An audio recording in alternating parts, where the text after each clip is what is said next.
You know what? I believe the guy. He's been perfect. I'll send him the money and let's try to buy this other thing. And a day later, he's got it on a trailer.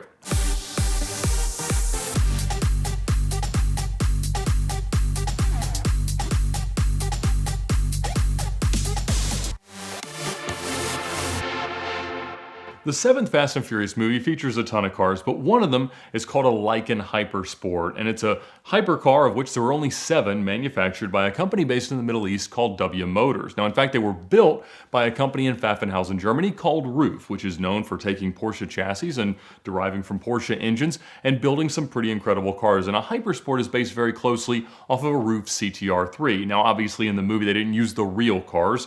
They didn't want to destroy one of the 7, and so they made a lot of replicas, and most of the replicas were built off of Porsche Boxster chassis, and so they were made using the resources and the help of W Motors, the molds for the bodies and things like that. But contractually, after the end of production, Universal and Fast and Furious were obligated to destroy them all, and that's what happened. Those aren't laying around anywhere. However, one was retained by W Motors, and it is set in their showroom since then, and it's not a W Motors manufactured car. It's not a Roof car. It is one of these built for the production, again, with the help of Roof cars. And so it has a Fast and Furious sticker, and it's very much in the condition in which it left the production. It was the hero car. It was sort of the best one that remained, but still the mirrors were broken off, all of it scratched up. And, it's very much a stunt car designed to be kind of CGI'd over, and that's what happened with it. But a couple of years later, in the lifespan of the Fast and Furious franchise, they began Fast and Furious Live in the UK, which was a stage show that would go in stadiums, and they would kind of simulate some of the scenes, including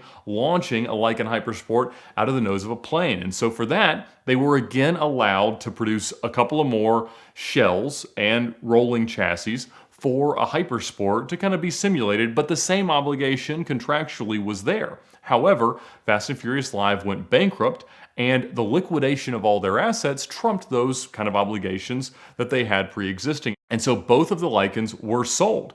In late 2019, I reached a deal with a man named Sam Hard out of the UK, and he had a lot of stuff from the Fast and Furious Live liquidation and other kind of Fast and Furious replica stuff. And he also had the V12 engine and transmission, all the harness and everything out of one of the 2003 Lamborghini Murciélagos. It was used in the actual film that in fact was removed from one of the cars that was then used in Fast and Furious Live, and they had swapped in a Jaguar V6 supposedly for reliability. And so I bought that, not sure exactly what I was going to do with it, mostly because he agreed to throw in for free a rolling shell of a Lykan Hypersport. Now again, there were 2 that were built for the Fast and Furious Live production. This was just a tube frame, barely welded together, and a shell that would launch out. It didn't have any suspension, it did not steer, and that I then ended up getting here, going through all the import duties and all the things as parts and kind of props for a movie. And then I sold that to Casey of Genius Garage, and he has spent the last year and a half or so rebuilding that into a functional car. He bought a Porsche Boxster, put the shell on top of it, engineered everything structurally, and it's a great car that is very fast and is going to become a fully functional, fully US legal, drivable, registerable, titleable car very, very soon. Right now, it is in paint. And so it was not exactly known what happened to the other one. The rumors were that it was more of a drivable car because some of the stunts that they did for Fast and Furious Live required the car to move. And so supposedly it had also been based on a Boxster, very much like the cars that were used in the actual movie. But this one was right-hand drive and would have had, presumably, a Porsche UK VIN.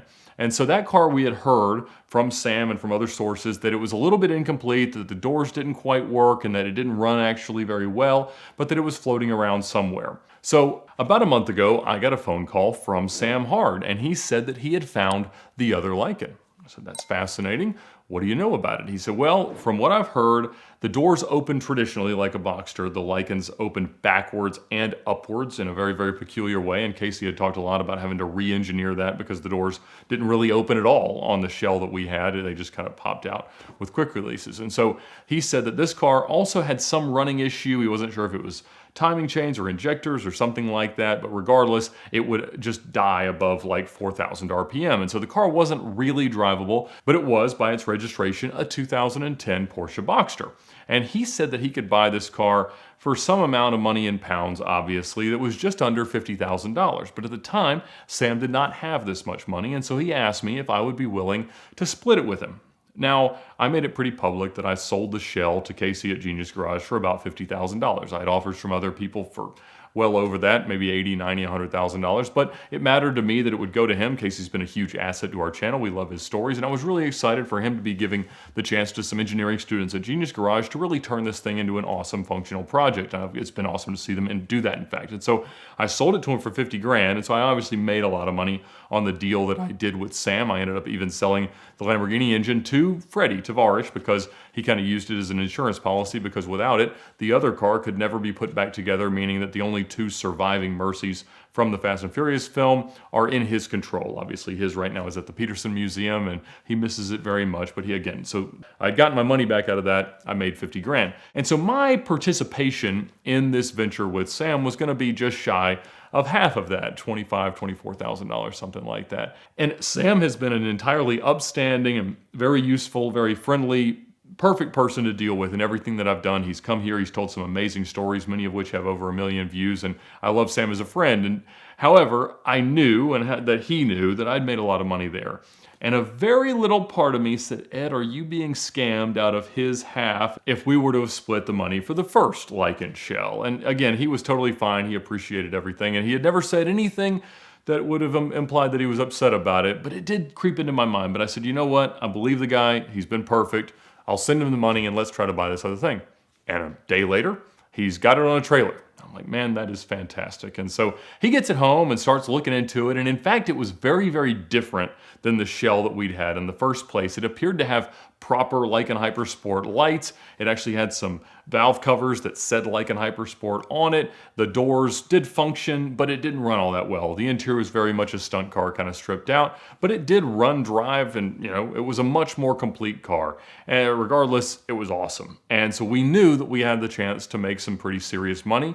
And honestly, it took Sam all of 1 hour to sell the car at a tremendous profit. Now, I'm not going to divulge that for the sake of the new buyer and for Sam and everything that he's doing, but it was a greater percentage flip than even the roof deal, which I had done and talked about that being my best percentage-based flip of all time.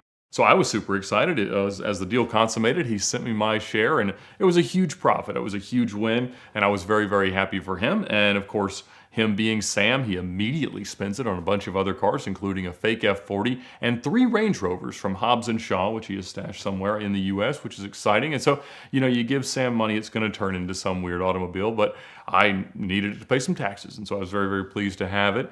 And so we had made a good hit there. We were very, very excited, talking about some other cars that we might be able to buy. And then about 2 weeks later, out of nowhere, an NFT/vehicle auction shows up on this obscure crypto website for the third one. In fact, this was the one that had been retained by W Motors. In fact, W Motors was the seller of this car, which, with a really, really strange listing, it was being sold with an NFT that could be accessed through a QR code that was on the car somewhere, and they were kind of trying to bank on the NFT being really valuable and maybe the provenance of the movie, the fact that it was screen used, making the car really valuable. And I inquired, I was like, hey, what is this? Because I was always very, very curious. Obviously, I was much more curious because they had put a $750,000 to $2 million estimate on something that was clearly in worse condition than what Sam and I had just sold for far, far less than that. And so Sam calls me just freaking out. He's like, Ed, did we mess this up? Did we sell it too short? I was like, well, who knows? I mean, how would you know? There's no comps for something like this. I mean, we know that Casey's is going to bring good money because we had seen some of the offers that he's gotten from fans and people who had seen his videos over the last year trying to buy it before it might be marketed publicly. But I was very, very happy with the number that we'd gotten, and I certainly wasn't worried about it. But we saw this auction, so I get a response back from a representative of the auction house, or I don't know if that's even what you'd call it, but they said, well, it has a dummy Porsche VIN.